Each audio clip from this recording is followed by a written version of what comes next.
कैसा हो यदि आपके परिवार में कोई वर्षों बरस पहले दुर्घटना हुई हो, या कोई ऐसी घटना जिसको चोरी कह सकते हैं, या फिर कोई आपका बेशकीमती संपत्ति को हड़प लिया हो, कोई जमीन जायदाद पर कोई अवैध कब्जा कर लिया गया हो, और या फिर कोई ऐसी बेशकीमती धातु सोना चांदी जैसी कोई महंगी चीज आपकी चोरी हो गई हो, और वह 20-22 वर्ष पहले चोरी हुई हो, और इतने दिनों के बाद एक फैसला आए, कोर्ट का फरमान आए, और आपको वो संपत्ति वो जायदाद वापस मिल जाए। सोच कर देखिए, यदि आपके पिता की जायदाद के साथ ये खिलवाड़ हुआ होगा और आपको मिलती होगी, तो अंदाजा लगाइए कि आपको कितनी खुशी होगी, कितना न्याय प्रणाली पर विश्वास बढ़ जाएगा, न्याय प्रक्रिया पर, न्यायपालिका पर भरोसा बढ़ जाएगा। इसका अंदाजा आप लोग लगा सकते हैं। नमस्ते, मैं हूं Ajay Sahni, star real reporter news के अपने पेज पे पुनः एक बार आप सभी का स्वागत करता हूं, अभिनंदन करता हूं। और मुंबई कोर्ट हमारा जो है हाई कोर्ट, उसकी बहुत तारीफ करता हूं, प्रशंसा करता हूं। उन्होंने एक नायाब फैसला सुनाया है जो आप लोगों से बताना बहुत जरूरी था, क्योंकि गजब का फैसला है। एक परिवार को जो वैसे तो संपन्न है, सुसज्जित है, लेकिन संपन्न होने का मतलब ये नहीं कि उसके यहाँ कोई चोरी कर ले, डकैती डाल दे और उसे लूट ले। तो ऐसा ही हुआ था 1998 में, एक परिवार में चोरी हुई थी। उस चोरी में क्या गया था, उस समय उसकी कीमत कितनी थी, आज उसकी कीमत क्या मिल रही है। यानी एक परिवार से सोना चोरी हुआ था, आज उसकी कीमत इतनी ज्यादा बढ़ गई है कि वो सोना जब मिला है तो ऐसा लग रहा है कि पुलिस कस्टडी में उसे निवेश किया गया था। जी हाँ, अखबार नवीशों ने ऐसा ही कटाक्ष करते हुए चुटकी लिया है, लेकिन अब बात तो बड़े मजे की है, आपको बतानी पड़ेगी। 13 लाख का सोने का पूरा जेवरात के मिलने पर उसकी कीमत 8 करोड़ रुपए हो जाए तो ये कैसा लगेगा। अब सोचिए, आप लोग बताएं कि इसे आप चोरी कहेंगे या फिर इन्वेस्टमेंट। ऐसा ही हुआ है मुंबई में, एक ऐसा ही मामला सामने आया है। असल में 22 साल पहले हुई चोरी के कुछ समय बाद ही पुलिस ने यूं तो मामले में पर्दाफाश कर लिया था। चोरी के कुछ समय बाद ही पुलिस ने चोरी हुआ सोना बरामद कर लिया था, लेकिन कानूनी दांव-पेच और पचड़ों के चलते इस सोने को पुलिस कस्टडी में जब्त कर लिया गया था, रखा गया था, और तमाम उलझुल दलीलों के बावजूद भी 20-22 साल लग गए। यह जो उसका मालिक है, स्वामित्व जिनके पास था, उन्हें दिया नहीं गया था। इस पर क्या हुआ बताना चाहेंगे आप लोगों को कि फरियादी के पक्ष में अंतिम फैसला कोर्ट ने आखिर सुना ही दिया। यहाँ फेमस फैशन ब्रांड चिराग दीन के मालिक अर्जन दासवानी के घर से, देखिए ये बहुत बड़े फैशन के ब्रांड के मालिक के घर की चोरी है। अर्जन दासवानी के घर से 1998 में एक गोल्ड क्वाइन, 2 गोल्ड ब्रासलेट और 100 ग्राम और 200 मिलीग्राम वजन की 2 सिल्लियां चोरी हुई थी सोने की। तब इनकी कीमत 13 लाख रुपए थी। अदालत के आदेश के बाद अब यह गोल्ड अर्जन के बेटे राजू दासवानी को वापस मिल गया है।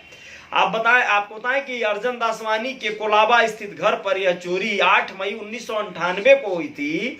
लुटेरों के एक गैंग ने धारदार हथियार से पहले सिक्योरिटी गार्ड को घायल कर दिया था, और उसके बाद पूरे दासवानी परिवार को बंधक बना लिया गया था। उनके तिजोरियों की चाबियां ली गई, गोल्ड चुराया गया। इस घटना के कुछ ही दिनों बाद पुलिस ने 3 आरोपियों को अरेस्ट भी कर लिया था, और तीनों को 1999 में सजा मिल गई थी। जी, कोर्ट की तरफ से पुलिस ने जो चार्जशीट दाखिल की थी उसके आधार पर सजा मिल गई थी। गिरफ्तार आरोपियों के पास से चोरी का कुछ सोना बरामद हुआ था। इस मामले में 3 अन्य आरोपी अभी भी फरार चल रहे हैं। ऐसे में उनकी गिरफ्तारी नहीं होने तक कोर्ट ने सोना पुलिस कस्टडी में रखने का आदेश दे दिया। हालांकि फरार आरोपियों की गिरफ्तारी नहीं होने पर फरियादी ने सोना वापस दिलाने की अपील की थी। अब गिरफ्तारी नहीं हो रही है, 20-22 साल हो गए, तो क्या मतलब हुआ सोना इतने दिन तक रख के। इसमें एक और अड़चन आ रही थी कि फरियादी जो है राजू दासवानी, उनकी बहनें जो विदेशों में रहती हैं, उन लोगों ने इस पे आपत्ति जाहिर की थी, क्योंकि वो भी वरासत में शामिल थी। अब उनके तरफ से एनओसी मिल गई है, तो ये आसानी से कोर्ट को सुलभ हो गया है देना। राजू दासवानी ने इस संपत्ति से जुड़े दस्तावेज कोर्ट में पेश किया, जिसके आधार पर इस बात की पुष्टि हुई कि यह सोना उन्हीं का है।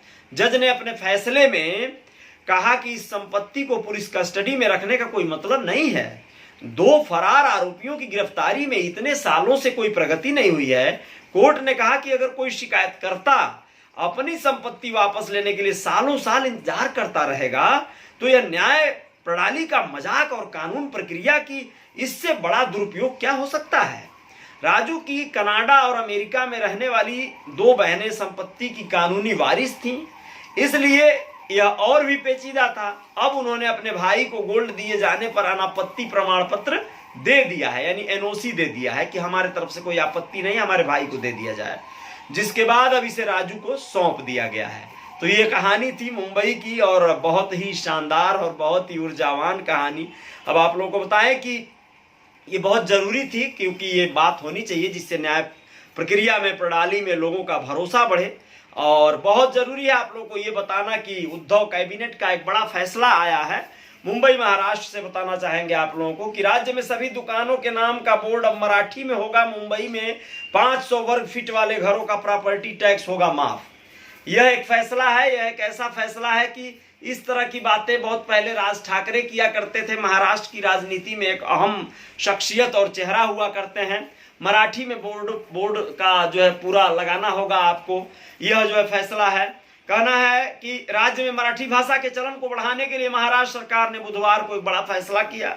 अब से राज्य की सभी दुकानों के नाम मराठी भाषा में लगाना अनिवार्य हो गया है।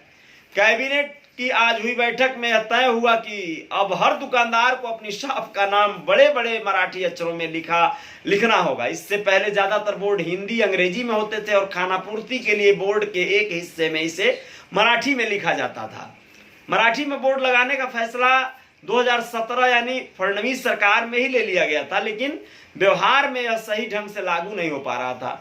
सीएम उद्धव ठाकरे के नेतृत्व में बुधवार को हुई कैबिनेट में इस आदेश को असरदार तरीके से लागू करने पर फैसला किया गया। मंत्रिमंडल की बैठक में महाराष्ट्र शॉप एंड स्टेबिलाइजमेंट, हाँ ये सारे रूल हैं इसके।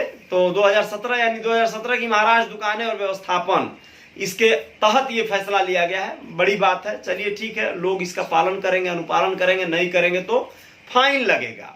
अब आप लोगों को बताएं, इसके अलावा जो है बहुत ही अलग अलग तरह का एक बात आ रही है। देखिए, उत्तर प्रदेश में भाग्य आजमाएगी शिवसेना।